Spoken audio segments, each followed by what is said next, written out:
Hello! Let's bind off a piece that has been knit in the round on circular needles. The first thing you'll need to know is that we're going to do a standard bind off here, and that does tend to run a little tight. So you'll either need to loosen up your knitting tension as you go, or you can bring in a knitting needle that is 2 or 3 sizes larger than the one you've been working on. So here I will bring in a 3 sizes larger needle and knit with that to bind off.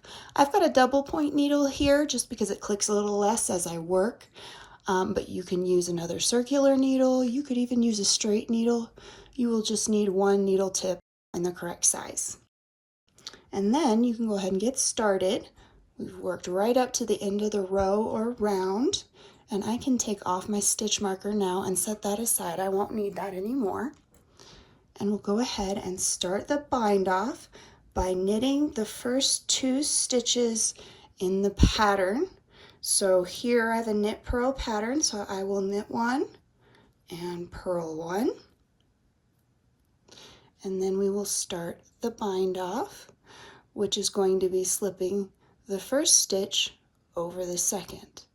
So slip your left hand knitting needle through that first stitch and lift it up and over the second, sliding it off the left needle and onto the right needle.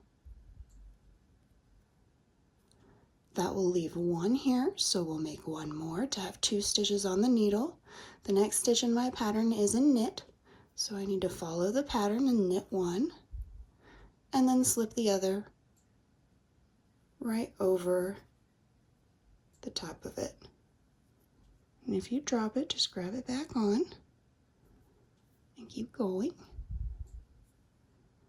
And now we have the whole round to do in the same way. So I will go ahead and go around with a little bit increased speed as I do that.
And as you reach the end of the row or round,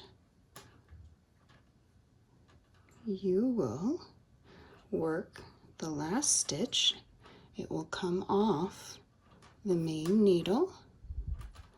Hang on to that for 1 more second here, because you'll need to lift this first stitch over the second stitch, and then you can set aside those circular needles. And to remove the yarn from the ball, we will need some scissors. And leave yourself a tail If your pattern doesn't specify, 8 or 10 inches is usually a fair amount. And then clip it away. Take that knitting needle and slide it up to pull the end through the stitch. Once it's completely through, you can set those needles aside, and you are all finished binding that off from the circular needles. Here you'll have a little jog from the way that was knit. That's fixed when we weave in our very last end. And you have finished binding off a circular piece on circular needles. I hope that you found that helpful, and I hope you have a wonderful day.